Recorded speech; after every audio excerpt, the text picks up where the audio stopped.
lucha contra ese desequilibrio? Bueno, pues muchas mujeres, muchos hombres también. Hay que decir que en esto tenemos que hacer tándem porque las mujeres solas no vamos a conseguir nada. Por eso necesitamos la ayuda de los buenos hombres. ¿Por qué digo de los buenos hombres? Bueno, porque la mujer que os voy a presentar ahora, nuestra próxima ponente, habla de los hombres, de los padres como buenos padres y de los hijos como buenos hijos. Ella es Laura Baena, es creativa publicitaria, es madre de 3 hijas y fundadora del Club de las Malas Madres. Tengo que decir que yo me asocié a este club desde que salió, hace 6 años, porque también soy una mala madre que llegó tarde a todas partes, que no soy una madre de manual, ¿no? Tenemos que descargarnos también de esta carga que muchas veces la sociedad, estos estereotipos de género nos imponen como mujeres.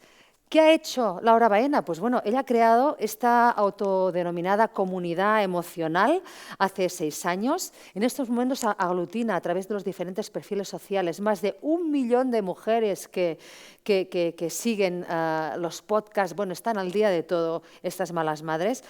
Y desde esta asociación reivindican de manera incansable un pacto de Estado sobre la conciliación y visibilizar el papel de la maternidad y la importancia del cuidado. Bueno, vamos a saludar a Laura Baena, que la tenemos ya aquí. Laura. Hola, ¿qué tal? ¿Qué ¿Cómo tal? estás? Muy Mírala. buenas tardes. ¿Cómo estás? Estás en Madrid, ¿verdad? No, estoy en Málaga. La Ay, en pandemia me Málaga, hizo ¿qué digo?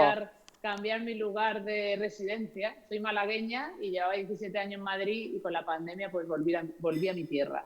Como tantos, ¿no? Con la pandemia, bueno, con la pandemia te han pasado muchas cosas. Mira, me encanta tu camiseta que pone "Yo no soy Superwoman", porque bueno, en las malas madres tenéis de todo, ¿eh? Tenéis merchandising, camisetas, chándals, ropa de casa. Bueno, cuéntame un poco, Laura, porque bueno, tú te defines como trimala madre, madre de 3 hijas, y la reciente maternidad creo que ha llegado con el confinamiento. Yo no sé cómo te organizas la vida, pero ¿cómo se te ocurre ser madre por 3.ª vez en pleno confinamiento con todo lo que supone? Laura, qué estrés.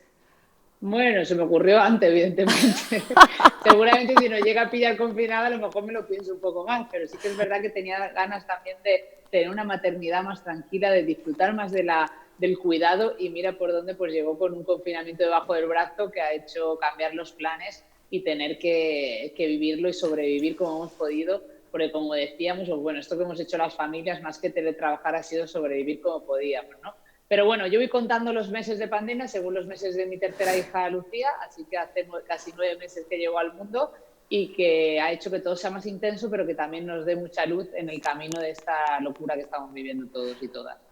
Laura dice, la vida de trimala madre da un pasotismo que viene muy bien para sobrevivir a según qué cosas. Ya con la tercera maternidad ya la cosa va más tranquila, pero con la primera te vendieron una moto de todo idílico, volviste al trabajo, eso fue un desastre y eso fue la génesis de este club de las malas madres que estáis arrasando, pero de una manera increíble, Laura.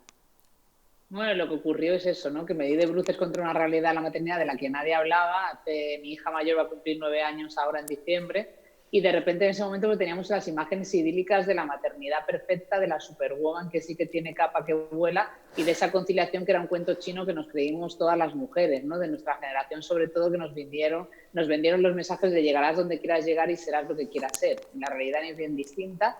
Y de ahí, de compartir en Twitter una noche mi desahogo como mala madre, que no llega a todo, y que yo era creativa publicitaria también en una agencia y era imposible compatibilizar la vida laboral con la vida familiar y personal, pues lancé ese tweet, y de ahí a una comunidad emocional, a un movimiento social y a una lucha social por la conciliación, que en la asociación Yo no renuncio por la conciliación. Un sentimiento individual conectó con una necesidad social de que alguien dijera la verdad sobre la maternidad. Y hasta hoy, que estoy aquí contigo.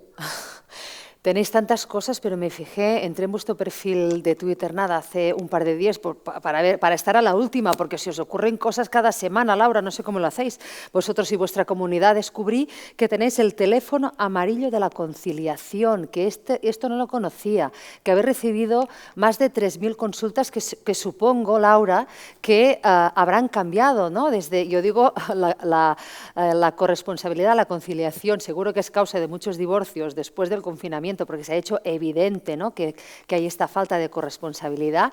¿Han cambiado las consultas de este teléfono que tenéis? ¿Qué os preguntan las mujeres que llaman a este Claro, teléfono amarillo? este teléfono cuando nace hace más de un año era precisamente para eso, ¿no? Para ayudar, informar a todas las mujeres, sobre todo a las madres, para que tuvieran la información y supieran cuáles son sus derechos en temas de conciliación. Entonces las consultas versaban sobre todo sobre reducción de jornada, sobre adaptación de la jornada, de excedencia, permisos de lactancia, el saber un poco cómo podíamos plantear eso en una empresa cuando llega el momento en el que no podemos conciliar por el cuidado, ¿no? Y bueno, pues con la pandemia, evidentemente, las primeras consultas fueron sobre los ERTEs, luego se fue cambiando a consultas sobre el teletrabajo. Cuando termina el estado de alarma y muchas empresas obligan a ir de manera presencial a aquellas que están teletrabajando a trabajar de manera presencial, pero los colegios seguían cerrados. Y a día de hoy sigue habiendo muchas consultas, ¿no? Porque seguimos teniendo cuarentenas preventivas por contacto con positivos, seguimos teniendo muchas barreras para poder conciliar hoy en día y sobre todo con la crisis que estamos viviendo, y seguimos recibiendo muchísimas consultas, sobre todo con ese foco de decir, vamos a ayudar a las mujeres para que la renuncia no sea una solución y para que realmente podamos conciliar. Pues bueno, Laura. Así que invito a todo el mundo que nos esté escuchando a entrar en el teléfono amarillo de la conciliación.com, que es el primer servicio laboral y legal gratuito en temas de conciliación y que sacamos adelante también con el apoyo del equipo de Legalitas. Pues bueno, Laura, te dejo, no solo ante el peligro, sola no, porque tenemos aquí a más de 1000 personas siguiendo estas jornadas del Espacio Factoma, para que nos hables, nos ilumines sobre esta corresponsabilidad que ya nos ha salido del armario. Adelante, Laura. Muchas gracias. Bueno, pues voy a intentar hablar un poco sobre este tema, ¿no? Porque al final estamos tratando temas de empresa, estamos tratando temas de qué futuro laboral nos espera y no podemos olvidar también ser la voz de la calle, ¿no? A mí una vez me dijeron que Malas Madres representa a la voz de la conciliación en la calle, de las familias, ¿no? De la realidad que vivimos muchos y muchas fuera de todo el entorno laboral. Y nosotros empezamos hace 5 años, en 2015, hablando de conciliación, poniendo sobre la mesa los datos que nos acompañaban a las mujeres madres en temas de conciliación. Que hicimos pues hacer un estudio que fue contestado por muchísimas mujeres, en el que poníamos sobre la mesa que el 80% de las mujeres madres no podían conciliar. Ese 80% además también decía que solo tenemos 54 minutos de tiempo libre las mujeres madres, de tiempo de calidad, ¿no? Que es una de las cosas que hemos ido viendo cómo ha afectado muchísimo durante la crisis, sobre todo la salud mental, ¿no? En las personas que hemos tenido cuidados a cargo. Y bueno, un poco analizando esa primera encuesta que nos dio el paso al activismo social y político, porque en las primeras elecciones de diciembre de 2015 tuvimos la oportunidad de lanzar una petición change.org/no renuncio, en el que pedíamos incentivos fiscales para pymes que implantaran jornadas continuas con flexibilidad horaria. Creemos que una de las claves de la conciliación, la corresponsabilidad, es esa flexibilidad, que luego también mencionaré. Y en ese momento, pues bueno, tuvimos esa oportunidad de llevar esta petición que tuvo más de 300.000 firmas, que lanzamos con un vídeo que se hizo viral en redes sociales. Estuvimos en los programas electorales de algunos de los partidos políticos y empezamos una andadura que viene a hablar de la conciliación como la entendemos desde Malas Madres y la Asociación Yo no renuncio por la conciliación, ¿no? Como un cambio social, como un problema social que tiene muchos años atrás ese mismo problema, pero en un contexto nuevo como el que estamos viviendo, ¿no? Y en el que tenemos que estar corresponsabilizados, comprometidos todos los agentes sociales, las familias, los sindicatos, el gobierno, las administraciones públicas y las empresas. Si no remamos en un mismo camino, pues no podremos dar pasos hacia esa conciliación que es fundamental para que haya futuro. En ese sentido, pues bueno, de esa primera encuesta lo que nos dimos cuenta es que romper las barreras externas, es decir, conseguir conciliar en el entorno laboral, conseguir conciliar en la sociedad, que realmente se entendiera cómo la maternidad tiene que ser apoyada, cómo realmente esa tasa de natalidad tan baja en España tiene que aumentar para que podamos tener futuro, reemplazo poblacional, como también ocurre cuando llega la maternidad, que de repente se destapan los roles tradicionales, que de repente se dispara la brecha salarial. Solo tenéis que ver las gráficas conocidas del Instituto Nacional de Estadística, en el que de repente se ve cómo llega la maternidad y la paternidad, el hombre sigue ampliando su carrera sigue ascendiendo a nivel laboral y la mujer de repente estanca esa progresión profesional, ¿no? Y ese es un gran problema que tenemos que atajar todos y todas, como digo. Entonces, lo que vimos que para romper esas barreras externas que están fuera, tenemos también que tener en cuenta las barreras internas, la corresponsabilidad. Y de ahí vino el segundo estudio que lanzamos en 2017, Somos Equipo. Cada uno de nuestros estudios ha ido acompañado de una campaña de concienciación y visibilización de la necesidad de un cambio social, de la necesidad de apoyar este tema, porque realmente nos preocupa a todos y a todas. Y en ese Somos Equipo lo que vinimos es analizar qué estaba ocurriendo con la maternidad, por qué realmente nos obligaba a renunciar, y ese estudio dice que 6 de cada 10 mujeres renunciamos a nuestra carrera profesional al ser madres. Cuando decimos renunciamos, para nosotros renuncia es una reducción de jornada, es una excedencia. Han salido los datos nuevos de la Seguridad Social en los que se ve que más del 95% de las reducciones de jornada las sigue cogiendo las mujeres, con lo cual esas únicas medidas de conciliación existentes hoy en día en el mercado laboral y social son realmente trampas a la conciliación, trampas que nos ponen a las mujeres y que lo único que hacen es apartarnos del mercado laboral, ponernos ese sello de M de madre y tener que renunciar a nuestra carrera profesional, empujarnos a volver al hogar o a renunciar a nuestra carrera profesional. Lo que fuimos viendo también ahí, hicimos un análisis en ese estudio, Somos Equipo, de, como decía antes mi compañera, de cuáles eran las tareas que dedicaban las mujeres y las horas que dedicaban las mujeres y los hombres a las tareas doméstico-familiares y al cuidado de los hijos y de las hijas. Ahí nos dimos cuenta que había unas tareas, que son las tareas invisibles, esa carga mental que siempre soporta la mujer y la mujer madre, y otras tareas más visibles que sí que están ya acogiendo a algunos hombres y a algunos padres, como por ejemplo pues jugar con los niños, bañar a los niños, llevarlos al parque o hacer la compra. El problema de esto es que realmente esas tareas visibles que hacen los hombres no son compatibles con otras tareas, tienen un inicio y un fin y no tienen esa carga mental.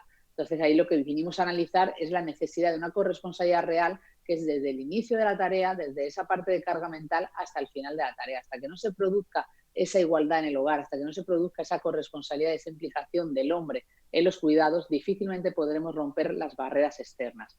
Y para que esa corresponsabilidad sea efectiva y real, no solo depende de la implicación de esa pareja, de sentarte a negociar, a hacer equipo cuando hay una pareja, no nos olvidemos de las familias monoparentales en las que no encuentran ese apoyo, por ejemplo, pero no solo es en la negociación en el hogar y en ese Somos Equipo que tenemos que hacer desde casa, sino también la corresponsabilidad llevada a las empresas, a la sociedad y al gobierno. ¿Cómo? Pues desde el gobierno con palancas de cambio, con leyes que tienen que ser ese impulso para el cambio, como por ejemplo los permisos igualitarios e intransferibles de maternidad y paternidad. Cuando en las empresas se sepa que realmente el cuidado de los hijos y de las hijas es una responsabilidad de ambos progenitores, cuando realmente vamos a tener que parar, entre comillas, nuestra carrera en un momento dado, cuando llegan los hijos y las hijas, se entenderá de otra manera el papel laboral de la mujer en las empresas. En ese sentido, pues claro, lo que hay que también hacer es apoyar los cuidados. Estamos en una crisis mundial de los cuidados, ahora con la pandemia se ha puesto de manifiesto, y tenemos que apoyar esos cuidados, tenemos que dar el valor que debería tener el trabajo reproductivo, porque realmente es un trabajo que si se valorara, si contabilizáramos y cuantificáramos el dinero que supone ese trabajo reproductivo que hacen en su mayoría las mujeres, estaríamos hablando de un futuro muy distinto. En ese momento, esa parte es la parte de corresponsabilización del gobierno, no solo en la ley de los permisos igualitarios intransferibles, sino en otras como los incentivos fiscales para pymes que decía que apoyen las jornadas continuas con flexibilidad horaria, como esos bancos de horas que ya se están haciendo en otros países como Francia, en los que son bancos, son bolsas de horas que tienen los padres y las madres y que son corresponsables porque cuando se acaba tu bolsa de horas tienes que pasarla a tu pareja, al otro progenitor que también tiene que acogerse a ese cuidado y a esas tareas domésticos familiares. También permisos, por ejemplo, cuando los hijos se enferman, el teletrabajo regulado de otra manera, porque yo creo que la ley del trabajo a distancia se ha quedado bastante corta en este sentido, y muchas otras leyes que tienen que entrar dentro de un pacto de Estado por la conciliación que ponga las medidas mínimas para que realmente podamos conciliar en todas las esferas. En ese sentido, pues como decía, se corresponsabiliza la empresa, se corresponsabilizan las familias desde la responsabilidad, desde la educación, desde el cambio de valores, que es fundamental para un futuro en igualdad, y luego también, evidentemente, se corresponsabiliza la sociedad, los sindicatos y las administraciones públicas. En ese sentido, pues bueno, en ese estudio Somos Equipo pusimos los mimbres, vimos que realmente España no es un país para mujeres que no quieren renunciar, nuestro gran lema es ese, no queremos renunciar a nuestra carrera profesional y tampoco queremos renunciar a ver crecer a nuestros hijos y a nuestras hijas, y cuando íbamos llegando a este 2020, en febrero de 2020, lanzamos nuestro tercer estudio, Las Invisibles, que contestaron casi 100.000 mujeres, la mayoría madres, y en las que queríamos poner el acento en la invisibilidad de la maternidad, en cómo la mujer, cuando llega a la maternidad, es invisible en 3 sectores, en el mercado laboral, en la sociedad y en el hogar. para poder realmente sacarlo fuera, porque una de las cosas fundamentales de las barreras internas es que la maternidad no se puede tomar como un problema personal, como un problema de la esfera privada. Tenemos que sacar los cuidados fuera, tenemos que responsabilizarnos todos, porque antes de la pandemia se debatía en las administraciones públicas y en el gobierno de que la corresponsabilidad y el cuidado de los hijos es una responsabilidad social. Y esto, pues con la pandemia, ha saltado por los aires, como todos y todas sabemos. Antes lo comentaba, ¿no? Antes de la pandemia, pues la conciliación parecía que era una cuestión de la mujer, una cuestión de las madres, era una cuestión social que estaba invisibilizada y de repente, con la crisis que estamos viviendo, es como que se ha destapado esa crisis de los cuidados que tenemos mundial, se ha destapado la falta de conciliación en este país porque ha volado por los aires al no estar los dos pilares que soportaban la conciliación hasta entonces, que eran los abuelos y las abuelas y los colegios. En el momento que quedan fuera de juego los abuelos y las abuelas porque son grupo de riesgo, en el momento que cierran los colegios, nos vemos abocados a la renuncia, a sobrevivir como podemos y agarrarnos al teletrabajo como única salida, cuando realmente lo que hemos hecho las familias no ha sido teletrabajar, sino que ha sido sobrevivir. Por eso lo que hay que trabajar es también por un cambio de paradigma en todos los sentidos, porque realmente no estamos enfocándolo como deberíamos. Lo comentábamos antes, ¿no? Nosotras desde la asociación no solo queremos quedarnos en la parte de concienciación, de visibilización, de la invisibilidad, del problema de corresponsabilidad, del problema de conciliar, de equilibrar, de la necesidad de nuevos usos del tiempo, de cambiar los horarios laborales y no cambiar los horarios escolares, sino que también damos pasos a la acción con medidas y con acciones como, por ejemplo, el teléfono amarillo de la conciliación, que, como decía, es una manera de acompañar y de ayudar a todas esas mujeres madres. Cuando estábamos realmente dando forma a ese estudio de las invisibles en febrero, pues llega la pandemia. Y con la pandemia, ¿qué ocurrió? Porque realmente ese gran objetivo que teníamos, que era el Pacto Nacional por la Conciliación, pues de repente ya teníamos que buscar otras soluciones a los problemas que estábamos viviendo. Nosotras el 23 de marzo, 2 semanas después de empezar el confinamiento, cuando tenía mi tercera buena hija un mes, ya pusimos el acento en la conciliación. Ahí ya alertábamos de la situación que estábamos viviendo, alertábamos de que si seguíamos así íbamos a tener un grave problema, porque ahí lo que ocurrió es que pasamos de ese pequeño porcentaje que teletrabajaba a que muchas empresas tuvieron que adaptarse a esa transformación digital sin estar preparados, sin formación, sin tener realmente las herramientas y los medios necesarios, como comentaban antes el compañero que estaba en la charla, y de repente empezamos a teletrabajar. Hicimos una encuesta el 23 de marzo, que es el Día Internacional de la Conciliación, en el que se decía que el 67% de las mujeres que contestaron tenían problemas para poder cumplir los objetivos, para poder cumplir los horarios durante el confinamiento, porque las mayores barreras eran las interrupciones de los hijos y de las hijas y la falta de tener un espacio propio, ¿no? Hablaba antes de la desigualdad social que genera el teletrabajo si no está bien regulado. En ese sentido, lo que vimos es que realmente el teletrabajo, si no se regulaba bien, podía ser una trampa más para la mujer madre, que encerrara a la mujer en el hogar y que además se compaginara con el cuidado, cuando no debe ser así. Ahí lo que fuimos poniendo un poco es en alerta el hecho de, ojo, cuidado, que esto no es teletrabajar.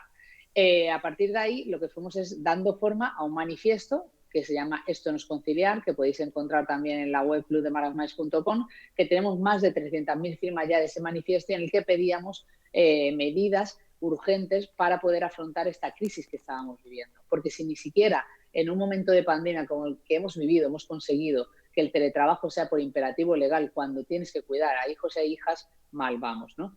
En ese sentido, pues bueno, hemos presentado esas firmas tanto al Ministerio de Asuntos Sociales como al Ministerio de Trabajo para poder dar pasos en pro de una conciliación real y en busca, sobre todo, de uno de los objetivos que para nosotros es clave, que es tener una mesa de diálogo social. Una mesa de diálogo en el que se hable de conciliación, en el que no solo estén los sindicatos y el gobierno, sino que también estemos las asociaciones que estamos trabajando en pro de esta corresponsabilidad y esta conciliación tan necesaria.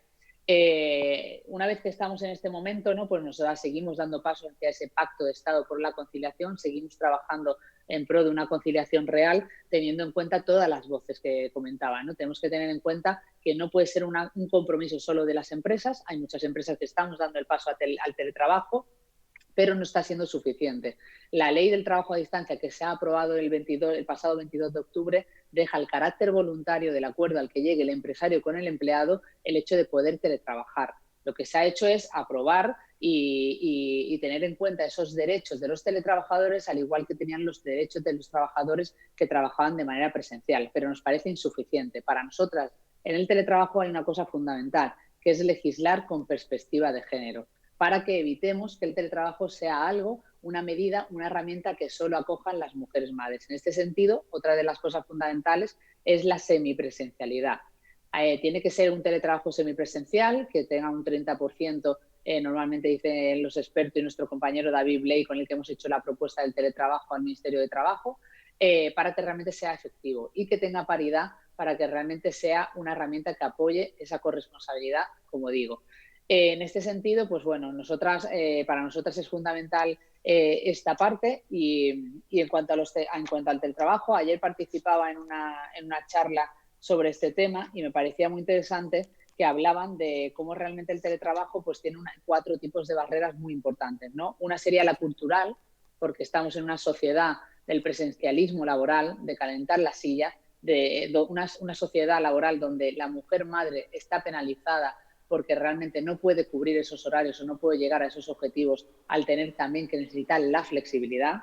Luego también una cosa importante es que nos hemos encontrado con un teletrabajo y una transformación digital sin estar preparados, sin la formación necesaria que necesitamos tener los empleados, las empresas y las pymes.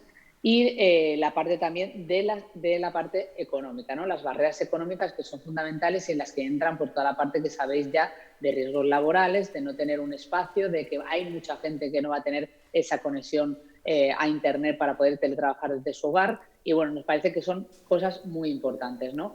Y sobre todo para terminar, pues para mí lo más importante es que tenemos que quedarnos con un aprendizaje en positivo y darnos cuenta que realmente ese teletrabajo tendría que llegar para quedarse y para que cubra necesidades fundamentales cuando hay conciliación. Por ejemplo, permisos de teletrabajo cuando los niños o las niñas se enferman, cuando realmente hay que tener en cuenta esos cuidados y ponerlos en el centro. Tenemos que corresponsabilizarnos todos y todas, ¿no? de que esta pandemia nos tiene que ayudar a ese cambio social que es tan importante, porque si no lo que nos llevará es a muchas mujeres abocadas a la renuncia. Hace un mes salía un estudio de McKinsey en el que se decía que 4 de cada 10 mujeres estadounidenses van a renunciar a su carrera profesional.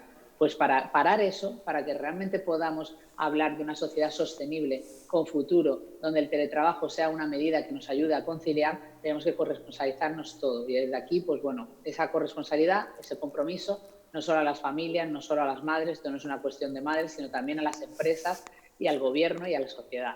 Y con esto, pues bueno, quería compartir un poco lo que estamos haciendo, hacia dónde vamos y lo que me parece importante tener en cuenta. Me has visto, ¿no? Laura, respira, hija mía. Digo, bueno, esta mujer no me ve. Eso que hemos pactado antes. O sea, con Laura Baena hemos pactado. Yo voy a salir, te voy a hacer. Y me dice, tú entras y me dices que no me callo nunca. Pero digo, esta mujer, por favor, Dios mío, qué impacto. Pero tengo el contador aquí. Iba bien de tiempo. Y viento en popa, mira. He puesto el contador. Ya sé que te has puesto el contador, pero como vamos así con los tiempos, vamos un poco arreglándolo un poco, que sabes que esto de cuadrar los tiempos es muy difícil, que te voy a contar.